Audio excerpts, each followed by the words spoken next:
When you finish with your sketch, I want you to take a photo of it. I want measurements and labels and your beads laid out on it so that I know that you have gone in and figured this out. I do not just want a line with some circles on it. All right, now it's time to actually work with our hemp cord. So you want to make sure that it is untangled, unknotted, except for the loop. You should have 2 little loops, okay? Because there are actually 2 pieces of hemp twine here. There is a shorter piece and a longer piece. They have been folded in half, which created these loops, and knotted together. I'm going to tape this down to my table. I'm going to find and pull out the shorter cords. All right, these are my 2 shorter cords, and my longer ones are going off the table. I'm going to take these shorter ones, and I am going to tape them down to my table. This way I have this nice, tight area to work. Now, these longer ones, they're pretty darn long to be trying to knot. So what I'd like you to do is to take one of the long ones, wrap it around your hand,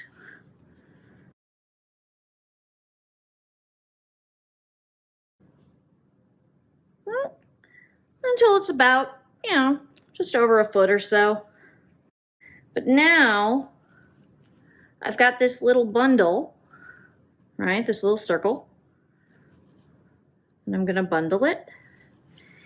And I'm going to put a piece of tape around it.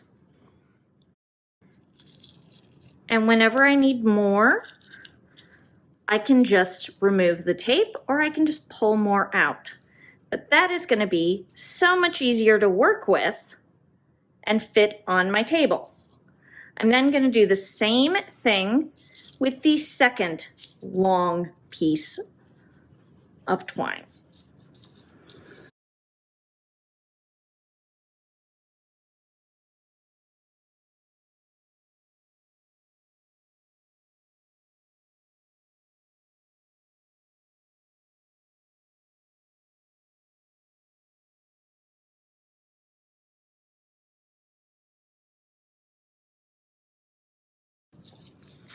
All right, long cords, short cord, 2 short cords. Everyone is going to make their first knot the exact same way.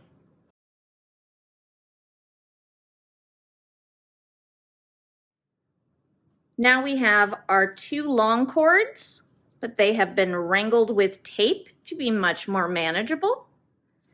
And we have our 2 short cords taped down to our table. Everyone is going to start their knots in the exact same way. I'm going to take my one on the right, and I'm going to go under, but leave a little sail or a triangle or a P, whatever helps you remember it. Leave a loop. Don't pull it all the way across because then you don't have your loop. So under the 2,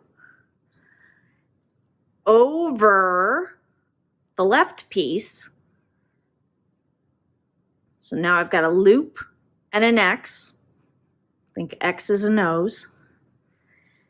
And then I'm taking the left piece and going over the 2 and into that letter P or that O that I made.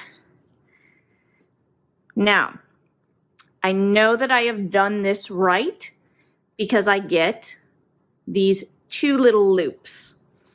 I call them the little minion butt cheeks. You know, like when the minions in Despicable Me are on the photocopier.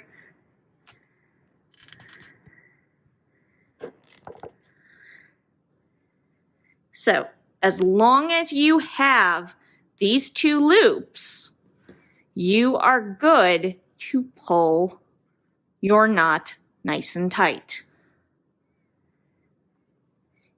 If you do not get those two little loops, if I go under and forget to cross over the left one, and then I jump left, I will not get butt cheeks. Instead, they will just crisscross.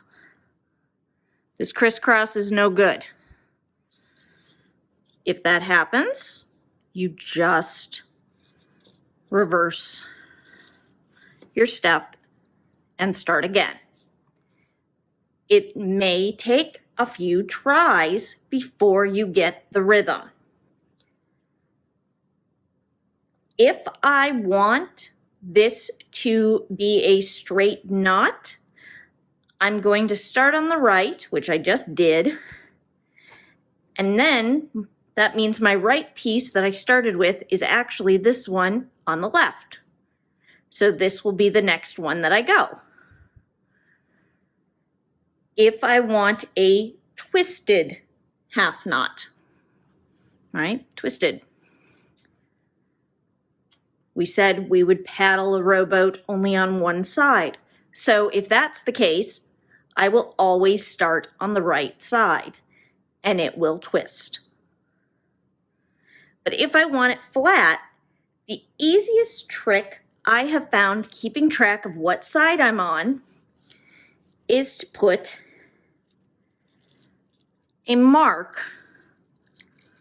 on the tape of only one of them. And this is for doing the flat knot. So what this means is that now that this is on the left, I am going to go under, over, O and X, grab the one that does not have any marks on it, and jump through the loop. This gives me the little butt cheeks, and I pull them tight. And it's important to be sliding them up so that we don't get any gaps in our knotting. And I am just going to continue to do that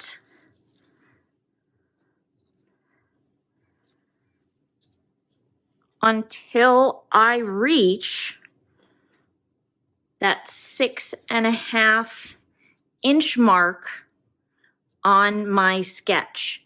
And that is the point when I will take my first bead and I will slide it up the middle two.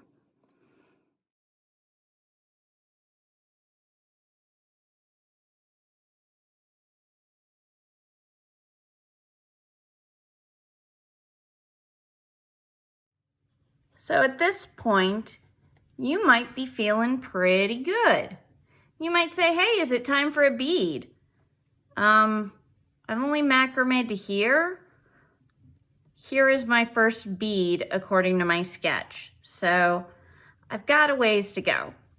Some people think about marking on their hemp. I wouldn't. I would just keep holding it up and making sure you line the knot up in your sketch. Some people like to just work with their sketch right under it. Others don't. Like I say, I prefer to put mine on a clipboard. You could also put your loop through a binder ring.